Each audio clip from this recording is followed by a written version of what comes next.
కల్వకుంట్ల కవిత గారికి ఈ తెలంగాణ సమాజం తరఫున ఎస్సీ ఎస్టీ బీసీ మైనార్టీ సభ్యులందరూ కలిసి జన్మదిన శుభాకాంక్షలు తెలియజేస్తున్నారు. రేవంత్ రెడ్డి గారు ప్రెస్టేషన్లో ఆయన పదవి ఊడిపోతుందన్న ప్రెస్టేషన్లోనే ఆయన ఏం మాట్లాడుతుండో ఆయనకు అర్థం కాని మాటలు మాట్లాడుతున్నాడు.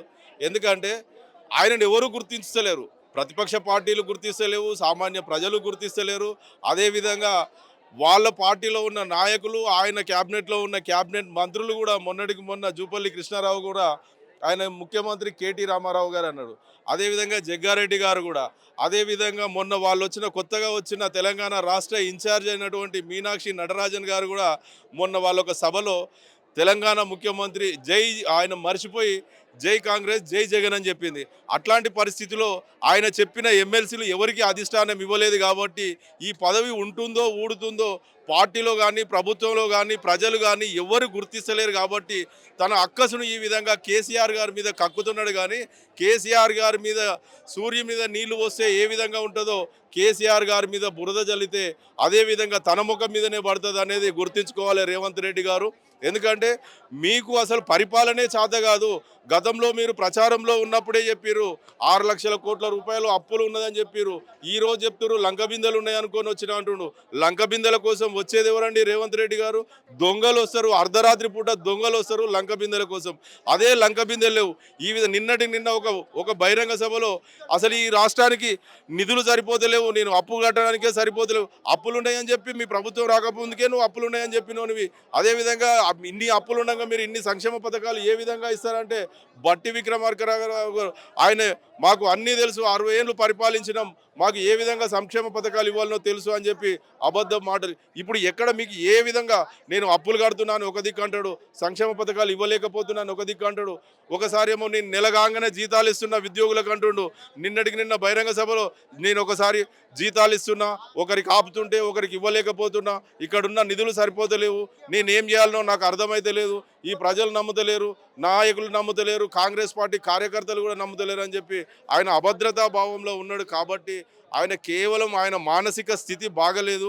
ఆయనకు కాంగ్రెస్ పార్టీ కానీ మా పార్టీ కానీ ఎవ్వరు గుర్తించే పరిస్థితి లేదు. కాబట్టి ఆయనకు అధిష్టానం నుండి కూడా ఆయనకు అక్కడ ఆయన గేట్లు మూతపడ్డాయి. కాబట్టి అక్కడ ఈ విధంగానన్నా గేట్లు తెరుచుకుంటామని చెప్పేసి ఆయన ప్రెస్టేషన్లో కేసీఆర్ తండ్రి వయసు లాంటి కేసీఆర్ గారి మీద ఆయన అనుచిత వాక్యాలు మాట్లాడడం అనేది సిగ్గుచేటు. ఆయన ఇంకొకసారి ఆ విధంగా చేస్తే మాత్రం తెలంగాణ సమాజం మొత్తం ఆయనను రోడ్ల మీద తిరగకుండా ఎక్కడికక్కడ అడ్డుకోవడానికి తెలంగాణ సమాజం అన్ని వర్గాల ప్రజలు ఎస్సీ ఎస్టీ బీసీ ప్రజలందరూ కూడా సిద్ధంగా ఉన్నారు. ఎందుకంటే ఆయన చెప్పే మాటలకు అసలు నాకు పరిపాలనే వస్తలేదు, నేను ఈ విధంగా నిధులే సరిపోతలేవు అన్నోనికి పరిపాలన చేత కాకపోతే నిధులు లేకపోతే నిధులు ఏ విధంగా సమకూర్చుకోవాలనో తెలుసుకోవాల్సిన బాధ్యత ఒక ముఖ్యమంత్రికి ఉంటుందని ఆయనకు తెలుసుకోలేకపోతున్నాడు. ముఖ్యమంత్రి బాధ్యత ఏంది?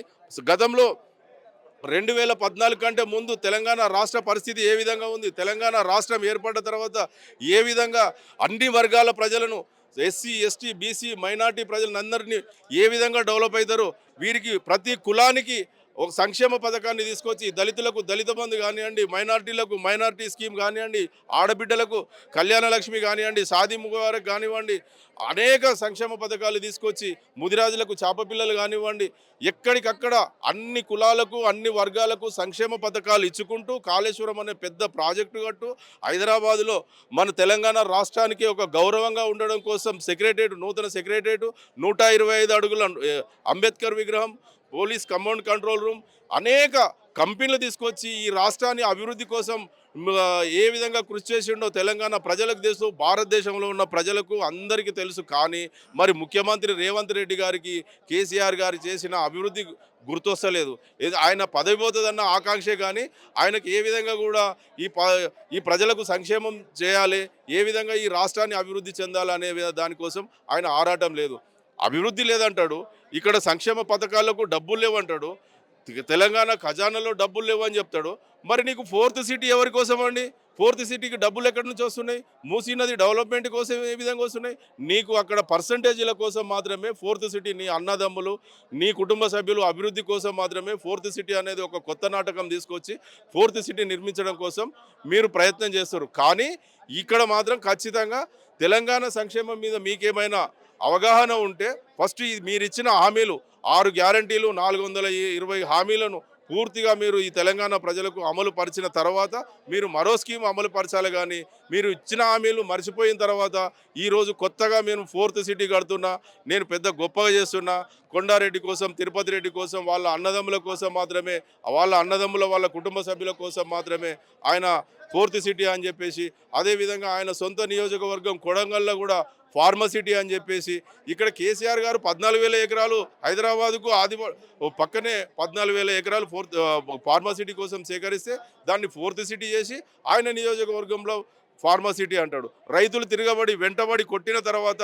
మళ్ళీ ఆయనకు గుర్తొచ్చింది. అసలు ఇప్పుడు ఆయన కొడంగల్ పోయినా, కొండారెడ్డి పెళ్లి పోయినా, తెలంగాణలో ఏ పల్లెకు పోయినా, ఏ జిల్లాకు పోయినా ఆయనను ఉరికించి కొట్టడానికి తెలంగాణ ప్రజలు సిద్ధంగా ఉన్నారు. అది గుర్తుంచుకొని తెలంగాణ ప్రజల తెలంగాణ కోసం, అభివృద్ధి కోసం పాటుపడాలని చెప్పి మేము కోరుకుంటున్నాం. ఏ సభలో అయినా కేసీఆర్‌ని అంటా ఉన్నాడు గదా! సో, ఇవాళ సంచలన వ్యాఖ్యలు చేసి ఏం చెప్తారు? అదే చెప్తున్నాం కదండి. ఆయన చెప్పే మాటలు ఎందుకంటే ప్రెస్టేజన్‌లో ఆయన పదవి ఊడిపోతది. ఆయన కేసీఆర్ కోసం కాదు, కేటీఆర్ కోసం మా పార్టీ వాళ్ళు ఒకవేళ మేము అంటున్నామంటే ప్రతిపక్ష పార్టీలు ఆయనకు అంటున్నాం అనుకోండి. వాళ్ళ పార్టీ నాయకులే గుర్తిస్తలేరు కదా! కాంగ్రెస్ నాయకులు కూడా ఆయన వ్యాఖ్యలను ఖండిస్తున్నారు కదా! కాంగ్రెస్ వాళ్ళు ఆయన ఏ పని చేసినా బీసీ కులగణన అంటాడు. అది తప్పు పోయింది. 20 లక్షల మంది లెక్కలో వస్తలేరు. ఎస్సీ వర్గీకరణ అంటాడు. 4 ఎస్సీ ఏబిసిడి 4 గ్రూపులుగా వర్గీకరణ చేయాలంటే 1, 2, 3 అని చెప్పేసిండు. దాంట్లో కూడా మళ్ళీ పొరపాట్లు ఉన్నాయని చెప్పేసి ఆదరబాదరగా అసెంబ్లీ సమావేశం ఏర్పాటు చేసిండు, ప్రకటించిండు. మళ్ళీ దాంట్లో పొరపాట్లు ఉన్నాయని చెప్పేసి టైం పొడిగించిండు. ఆయన చేసింది ఎక్కడైనా చిత్తశుద్ధితోటి చేయాలి. తెలంగాణ ప్రజలకు, తెలంగాణ సమాజానికి ఉపయోగపడే విధంగా ఉండాలి. కానీ ఆయన చేసేది ఆయన స్వార్థం కోసం, ఆయన అనవసరంగా ఎక్కడో మంచి చేద్దామనుకొని ఆయనే ప్రెస్టేషన్లో సెల్ఫ్ గోల్ అవుతుండని చెప్పేసి ఆయన ఇప్పటికైనా కేసీఆర్ గారికి క్షమాపణ చెప్పాలని చెప్పి మా పార్టీ తరఫున ఎస్సీ, ఎస్టీ, బీసీ మైనార్టీల తరఫున కూడా కోరుకుంటున్నాం. ఆయనకు డిమాండ్ చేస్తున్నాం.